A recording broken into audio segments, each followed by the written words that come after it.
नाम का एक गांव था, जहां पर दो बच्चे साहिल और प्रधुम एक बूढ़े बाबा के पास बैठे हुए थे और वो बाबा उन्हें एक कहानी सुना रहे थे।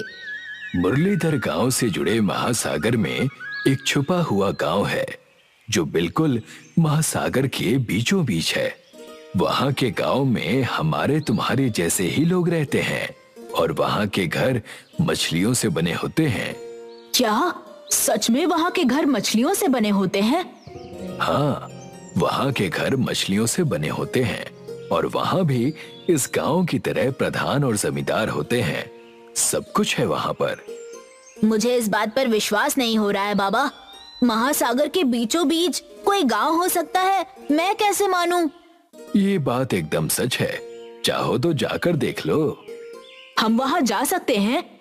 हाँ, बिल्कुल जा सकते हो, अगर तुम्हारे अंदर जज्बा और हिम्मत हो तो।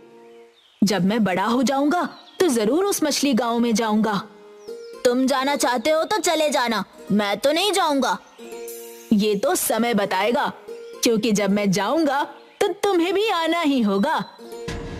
18 साल बाद साहिल एक दिन प्रधुम को समुद्र के पास बुलाता है और एक नाव भी तैयार रखता है। प्रधुम साहिल के बुलाने पर वहां आ जाता है। क्या हुआ साहिल, आज तुमने यहाँ क्यों बुलाया? तुम्हें वो कहानी याद है? कौन सी कहानी? अरे वो बूढ़े बाबा जो हमें कहानी सुनाया करते थे ना जब हम छोटे थे। वो कहानी नहीं सुनाते थे कि महासागर में एक गांव है जहां पर हमारे जैसे ही लोग रहते हैं और उनके घर मछलियों जैसे दिखते हैं। हाँ, याद आया। एक मिनट, मगर तुम्हें अचानक से ये कहानी क्यों याद आ गई और ये नाव यहाँ पर इस वक्त क्यों है? साहिल, तुम क्या करने की सोच रहे हो? प्रधुम, मैंने कहा था ना कि जब मैं बड़ा हो जाऊंगा तो मैं जरूर जाऊंगा और तुम्हें मेरे साथ आना ही होगा। नहीं भाई, मैं नहीं आऊंगा, वो झूठी कहानी थी यार। तुम चलोगे मेरे साथ, तुम्हें हमारी दोस्ती की कसम है। अरे नहीं यार, दोस्ती की कसम मत दे यार। चल बैठ जा नाव में। प्रधुम साहिल की नाव में बैठ जाता है और दोनों महासागर में मछली गांव को ढूंढने निकल पड़ते हैं।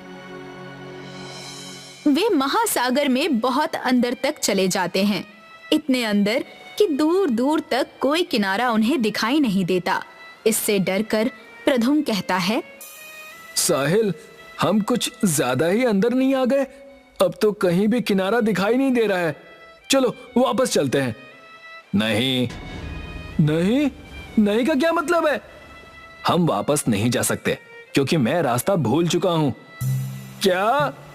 अब तो हमारे पास कोई चारा नहीं है सिवाय उस मछली गांव को ढूंढने के, नहीं तो मृत्यु हमें ढूंढ लेगी।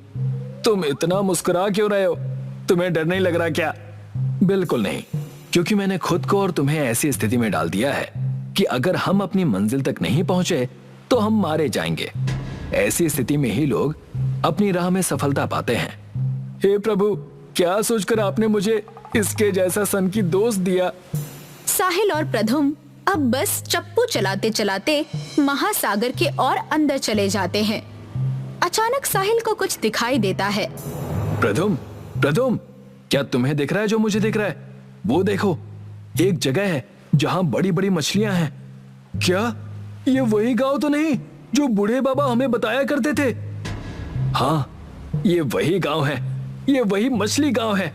वो कहानी झूठी नहीं थी, सच्चाई हमारे सामने है। आखिरकार हमने इस गांव को ढूंढ ही लिया प्रधुम। यस! साहिल और प्रधुम करीब आधे घंटे बाद वे उस गांव में पहुंच जाते हैं। जैसे ही वे दोनों उस गांव में उतरते हैं, शिल्पा नाम की लड़की उन्हें देखकर उनके पास आती है और कहती है, तुम दोनों कौन हो और यहाँ क्या कर रहे हो? हमने इस गांव के बारे में सुना था, तू इसे ढूंढते ढूंढते यहाँ आ गए। बाहर वालों का यहाँ आना मना है। इस गांव में तुम्हारा स्वागत नहीं किया जाएगा। हमें माफ कर दीजिए, हमें बस थोड़ा खाना और पीने के लिए पानी दे दीजिए, फिर हम चले जाएंगे। ठीक है, मेरे पीछे पीछे चलो। शिल्पा साहिल और प्रधुम को अपने घर ले जाती है, जो मछली के आकार का था। अरे साहिल, ये तो सच में मछली घर है। यहाँ सारे घर मछली जैसे हैं। सही कह रहे हो, यहाँ आकर मेरा सपना पूरा हो गया। वे दोनों शिल्पा के घर में बैठ जाते हैं। शिल्पा उन्हें खाने के लिए खाना और पीने के लिए पानी देती है। जैसे ही वे खाना खाकर उठते हैं, शिल्पा का भाई सुरेश वहाँ आ जाता है और शिल्पा से कहता है, क्या यही दोनों हैं जो बाहर से आए हैं? हाँ। प्रधुम धीरे से साहिल से कहता है, ये पक्का हमें मारने आया होगा, सब तुम्हारी गलती है। हाँ यार, कहाँ फंस गए। साहिल सुरेश से कहता है, भाई हम पक्का चले जाएंगे और कभी किसी को इस गांव के बारे में नहीं बताएंगे। हाँ भाई, सच में हम लोग समुद्र में कभी पैर भी नहीं रखेंगे, बस हमें माफ कर दो। क्या तुम लोगों को लगता है कि मैं कोई गुंडा हूँ? दरअसल हम लोगों को आपकी मदद चाहिए इस गांव को बचाने के लिए। किससे? हमारे प्रधान से। 1 महीने पहले की बात है। 1 महीने पहले हमारे गांव ने प्रधान को चुना और एक नए प्रधान को जादुई मोती की माला पहनाई, जिसे पहनने के बाद प्रधान के पास जादुई ताकत आ जाती है, जिसकी वजह से अगर गांव वाले प्रधान की बात नहीं मानते तो वो अपनी शक्तियों से उन पर नियंत्रण पा लेता है। हमारे गांव में एक जादुई आईना भी है जो हमारे गांव और बाहर की दुनिया को जोड़ता है। प्रधान ने अपनी शक्तियों का इस्तेमाल करके उस आईने को अपने घर में रख लिया है। अब मैं बाहरी दुनिया में भी अपना डंका बजाऊंगा। मैं इस गांव में आसानी से मिलने वाले मोतियों को बाहरी दुनिया में बेचकर बहुत अमीर हो जाऊंगा और अपनी शक्तियों का इस्तेमाल करके गांव वालों को ही मोती बिनने के लिए कहूंगा। प्रधान इतना लालची इंसान निकलेगा, मैंने कभी सोचा भी नहीं था। हमारे गांव के मोतियों में शक्तियां होती हैं।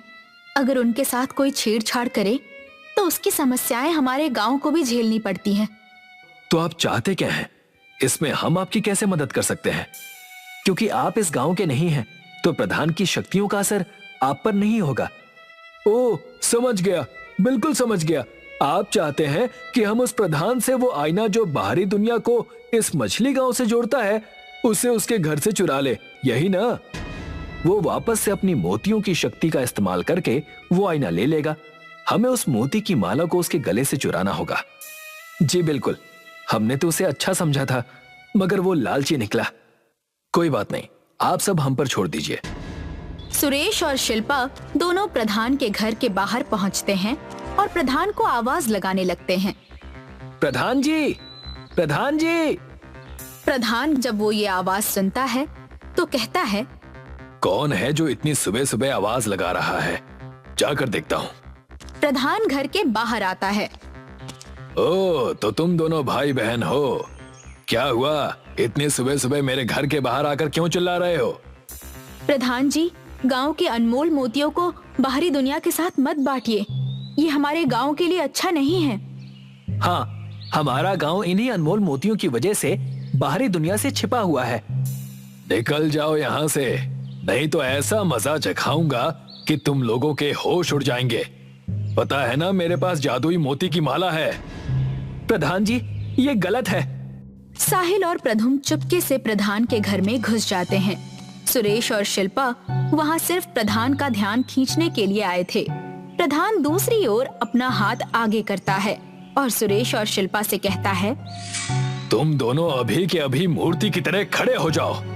प्रधान के इतना कहते ही दोनों एक जगह खंबे की तरह खड़े हो गए और दूसरी ओर साहिल और प्रधुम वो आईना ढूंढने लगते हैं।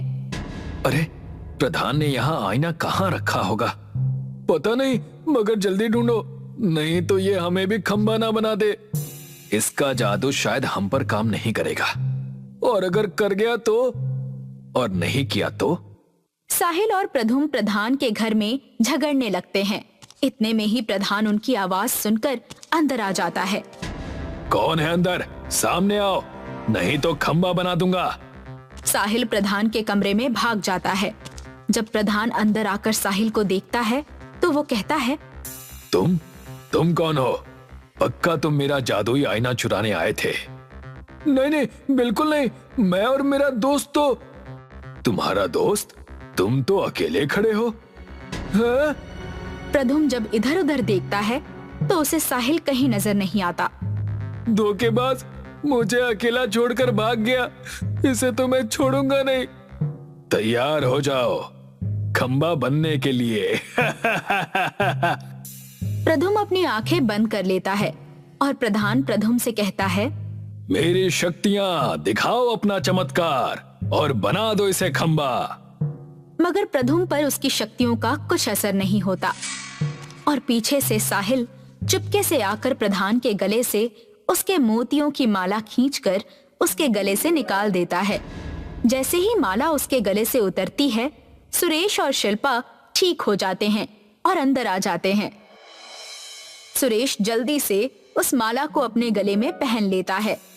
वो माला मेरी है, मुझे वापस दो। अब मोतियों की शक्ति मेरे पास सही सलामत रहेगी। हे मोतियों की शक्ति, सुन मेरी बात और बना दे इसे खंबा। सुरेश के इतना कहते ही प्रधान एक खंबे की तरह एक ही जगह पर बिना हिले खड़ा हो जाता है और अगले दिन गांव वाले सुरेश को प्रधान बना देते हैं और आईना भी सुरेश को मिल जाता है।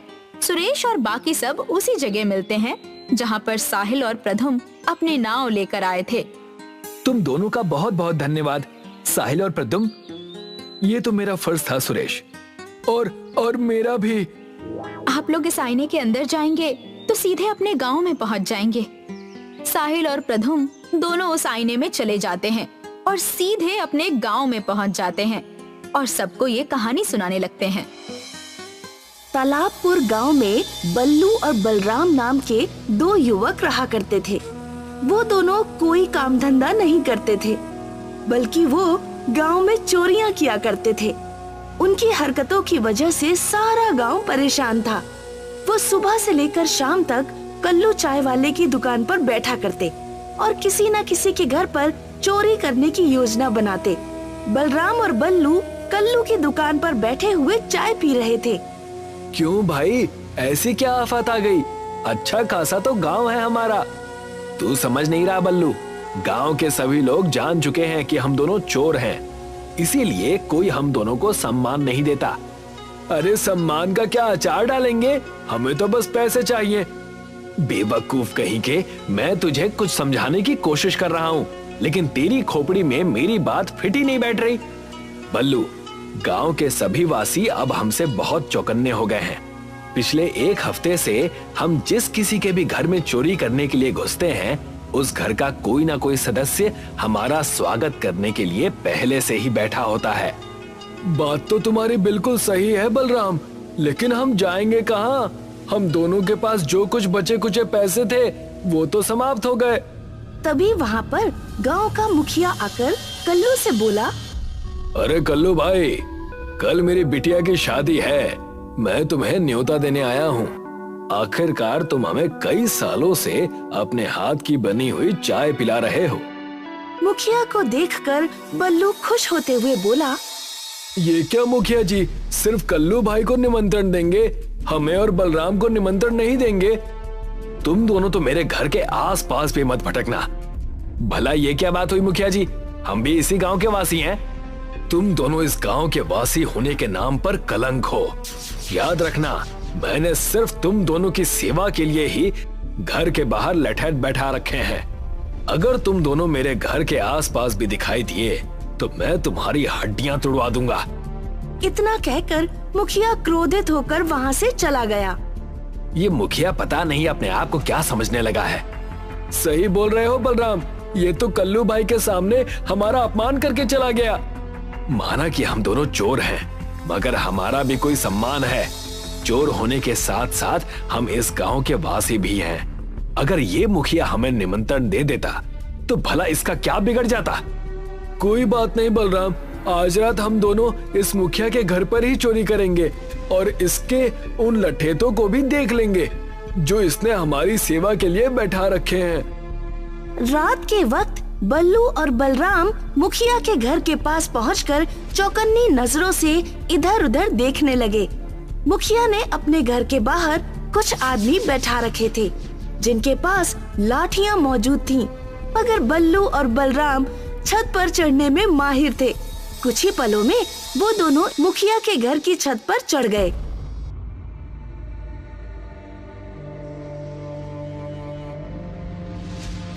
इसके पास तो बहुत अधिक धन है बल्लू, इन सारे सोने को तो बेचकर हम दोनों बहुत अमीर हो जाएंगे। मगर बल्लू के दिमाग में कुछ और ही चलने लगा। बात तो तुम्हारी सही है बलराम, लेकिन सोचो कल मुखिया की बेटी की शादी है। अगर हमने ये सारा सोना चुरा लिया तो उसकी बेटी की शादी रुक जाएगी। ये कैसी बातें करने लगा है तू? अचानक तेरे अंदर अच्छाई कैसे जाग गई? देख, हम दोनों चोर हैं बलराम, लेकिन पापी नहीं। ठीक है, लेकिन अब यहाँ आए हैं तो कुछ तो चुरा कर जाएंगे। तभी बल्लू की नजर तिजोरी के साइड में रखे एक कड़े पर पड़ी, जिसमें हीरे ही हीरे जड़े हुए थे। खाली हाथ नहीं जाएंगे बलराम, हम दोनों इस हीरे जड़ित कड़े को लेकर जाएंगे। मान गए तुझे मेरे दोस्त। बल्लू ने जैसे ही कड़ा उठाया, तभी घर के अंदर बाहर सायरन की आवाज गूंज उठी। अजीब बात है बल्लू, हमने जब इस सोने को हाथ लगाया तो सायरन नहीं बजा, मगर जैसे ही इस कड़े को तुमने उठाया सायरन बज उठा। उससे भी ज्यादा अजीब बात यह है बलराम कि आखिर इस कड़े में ऐसी क्या बात है जिसके लिए मुखिया ने इतनी टाइट सिक्योरिटी रखी है। मुझे लगता है कि इसमें जड़े हुए हीरे बहुत ही कीमती होंगे। तभी बल्लू और बलराम के कानों में बहुत से लोगों की जूते की आवाजें टकराई। लगता है वो सब इसी कमरे की ओर आ रहे हैं। अब हम क्या करें? अगर हम दोनों पकड़े गए तो मुखिया हम दोनों को जिंदा नहीं छोड़ेगा। जो भी होगा देख लेंगे, इस कड़े को अपनी जेब में छुपा ले। तभी वहाँ पर मुखिया अपनी सिक्योरिटी को लेकर आ गया। वो बल्लू और बलराम को देखते हुए क्रोधित होकर बोला, देखते क्या हो, पकड़ लो इन दोनों को। वो कड़ा मुझे किसी भी कीमत पर चाहिए। बल्लू और बलराम भागने में भी माहिर थे। वो दोनों बहुत फुर्ती से वहाँ से भाग गए, मगर वो दोनों इतने घबराए हुए थे कि वो शहर की ओर नहीं बल्कि जंगल की ओर भागे। भागते भागते वो एक बड़ी सी नदी की तरफ आ गए। लगता है हम दोनों घबराकर उल्टी दिशा की ओर भाग आए। सही कह रहा है यार, अब क्या करें? लगता है इस बार हम दोनों पक्का पकड़े जाएंगे। तभी बल्लू और बलराम की नजर मुखिया पर पड़ी, जो बहुत से गार्ड लेकर उनकी ही तरफ आ रहा था। बल्लू, तुझे तैरना आता है? हाँ, मुझे तैरना आता है, लेकिन इतनी बड़ी नदी हम कैसे पार करेंगे? जो भी होगा देख लेंगे, फिलहाल तो अपनी जान बचाओ। बल्लू और बलराम दोनों नदी में कूद गए, मगर नदी इतनी बड़ी थी कि वो दोनों तैरते तैरते थक गए, मगर नदी का किनारा आने का नाम ही नहीं ले रहा था। तभी एक बहुत बड़ा मगरमच्छ उन दोनों के सामने आ गया। हमारे साथ तो वही हो गया बलराम कि आसमान से गिरे और खजूर पर अटके। ये मगरमच्छ हमें नहीं छोड़ेगा। हिम्मत मत हार बल्लू, हमने बड़ी बड़ी मुसीबत का सामना मिलकर किया है। इस मगरमच्छ की क्या औकात है? पागल हो गया है क्या? इंसानों की बात अलग है, मगरमच्छ की बात अलग है। तुझे लगता है तो इस मगरमच्छ के एक दांत को भी तोड़ पाएगा? अरे ये हमें जिंदा चबा जाएगा। हम दोनों बीच नदी में फंसे हुए हैं, कुछ सोच। सब तेरी वजह से हुआ है बल्लू। अच्छे खासे हम दोनों उन आभूषणों को उठाकर फरार हो जाते और उन्हें बेच देते, लेकिन नहीं, तुम्हारे अंदर तो राजा हरिश्चंद्र सवार हो गए थे।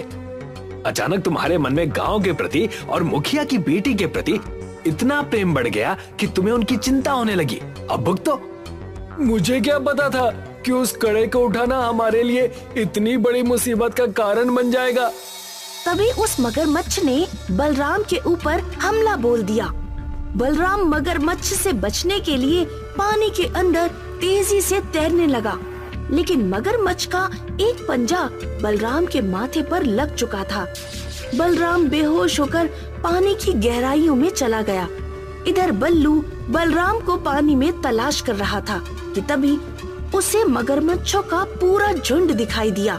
बल्लू अपनी जान बचाने के लिए तेजी से नदी के किनारे पर जाने के लिए तैरने लगा। कुछ ही देर में बल्लू नदी के किनारे पर आंसू लिए खड़ा हुआ था। हम दोनों बिछड़ नहीं सकते दोस्त, मैं तुझे इस पानी में जरूर तलाश करूंगा, तुझे कुछ नहीं हो सकता। इधर बलराम को पानी के अंदर अचानक होश आ गया, मगर आसपास का मंजर देखकर उसकी हैरत की इंतहा नहीं रही। वो एक पानी के गांव में था, जहां बहुत से लोग उसे हैरत भरी नजरों से देख रहे थे। तुम्हारे सर पर अभी अभी पट्टी बंधी है, तुम्हारे ऊपर मगरमच्छ ने हमला किया था। अच्छा हुआ कि मेरी नजर तुम पर पड़ गई, नहीं तो मगरमच्छ के हमले से बहुत कम ही लोग बच पाते हैं। लेकिन ये कौन सी जगह है और तुम सब सांस कैसे ले रहे हो? सांस तो तुम भी ले रहे हो बेटा। अरे हाँ, इस बात पर तो मैंने गौर ही नहीं किया। मैं पानी के अंदर सांस कैसे ले सकता हूँ? ये सब क्या हो रहा है? कौन हो तुम लोग? बलराम गांव को आंखें फाड़ फाड़ कर देखने लगा। बलराम ने देखा कि उस गांव में सुख सुविधा की हर चीज मौजूद थी। उस गांव में खेती भी थी, स्कूल भी थे, अच्छे अच्छे मकान भी बने हुए थे। मुझे पता है कि तुम्हें अपनी आंखों पर विश्वास नहीं हो रहा, पर यकीन मानो, जब मैंने भी पहली बार इस दृश्य को देखा था तो मुझे भी अपनी आंखों पर विश्वास नहीं हुआ था। मैं आपकी बात का मतलब नहीं समझा। अगर तुम्हें मेरी बात का मतलब समझना है तो तुम्हें मेरे साथ चलना होगा इस गांव के मुखिया के घर पर। बलराम उस बूढ़े के साथ उस पानी के गांव में मुखिया के घर के अंदर चला गया। बलराम ने देखा कि मुखिया की बहुत बड़ी हवेली बनी हुई थी और मुखिया एक कुर्सी पर चिंतित अवस्था में बैठा हुआ था। अरे, तुम तो पृथ्वी के वासी लगते हो। आपने बिल्कुल सही कहा। किसी जमाने में हम भी पृथ्वी पर ही रहा करते थे, लेकिन भाग्य को कुछ और ही मंजूर था। यही बात तो मेरी समझ में नहीं आ रही मुखिया जी कि ये सब कुछ कैसे संभव हो सकता है। पानी में इंसान कुछ मिनट से ज्यादा सांस नहीं ले सकता, लेकिन आप सब तो यहाँ पर ऐसे रह रहे हैं जैसे कि आपको पानी से कोई फर्क ही नहीं पड़ता, और मैं भी यहाँ पर सांस ले पा रहा हूँ। कृपया करके इस रहस्य से पर्दा हटाइए। दरअसल तुम जितने भी लोगों को देख रहे हो वो सब किसी जमाने में जिंदा थे। इनमें से अब कोई भी जिंदा नहीं है। हम सब शापित हैं। मुखिया की बात सुनकर बलराम फटी फटी आंखों से मुखिया को देखते हुए बोला, तो क्या मैं भी शापित हो गया हूँ? नहीं, तुम शापित नहीं हुए। तुम तो जरूर बहुत ही दयालु भाव के व्यक्ति हो, वरना तुम इस शापित गांव में नहीं आ पाते। इस गांव को सिर्फ वही देख सकता है जिसका मन इस पानी की तरह साफ हो। शायद आपको किसी ने गलत जानकारी दी है मुखिया जी। मैं तो एक चोर हूँ। चोरी तुम शायद मजबूरी में करते होगे, पर तुम्हारा मन अभी भी साफ है। हम सारे गांव वासी पिछले 50 सालों से उस व्यक्ति का इंतजार कर रहे हैं जो हमें इस शाप से मुक्ति दिला सके, मगर इन 50 सालों में बहुत से लोग आए और हमें शाप से मुक्त करने की बात बोलकर वापस चले गए और दोबारा कभी लौट कर नहीं आए। बलराम को उस मुखिया पर और गांव वालों पर बहुत ज्यादा तरस आया। मुझे बताइए मुखिया जी, आप सबको इस शाप से मुक्ति कैसे मिलेगी? मैं आप सबका साथ देने के लिए तैयार हूँ। सबसे पहले तुम्हारे लिए ये जानना जरूरी है कि हम सब शापित कैसे हुए। आज से 50 साल पहले ये गांव तालाब के किनारे पर स्थित था और मैं इस गांव का मुखिया था। एक दिन मैं जंगल की तरफ जंगल के रास्ते में भटक गया और वहां मुझे एक साधु मिले जिनके शरीर से खून निकल रहा था। दरअसल उनकी बाह में एक तीर घुसा हुआ था और साधु के हाथ में हीरा जड़ा हुआ एक कड़ा था। वो कड़ा बेहद शक्तिशाली था और जादुई भी। उस समय साधु अपनी अंतिम सांसें गिन रहा था। उस साधु ने वो कड़ा मुझे दे दिया और साथ ही साथ मुझे निर्देश भी दिया कि ये कड़ा जिस किसी भी व्यक्ति के पास रहेगा उस व्यक्ति के पास धन की कोई कमी नहीं होगी। मगर याद रखना, अगर किसी गलत मनुष्य ने तुमसे ये कड़ा चुरा लिया तो तुम और तुम्हारा गांव शापित हो जाएगा और तुम्हारा पूरा गांव तालाब में डूबकर मर जाएगा। लेकिन तुम सब मर के भी मरोगे नहीं और पानी के अंदर ही जीवित रहोगे और तालाब के पानी से बाहर कभी नहीं जा पाओगे। मुखिया की बात सुनकर बलराम गहरी सोच में पड़ गया। बलराम ने अपने साथ घटी घटना मुखिया को बता दी कि किस तरह से वो उस गांव के मुखिया की तिजोरी से ठीक वैसा ही हीरा जड़ित कड़ा चुरा कर भागे थे जिस कड़े की वो बात कर रहा था।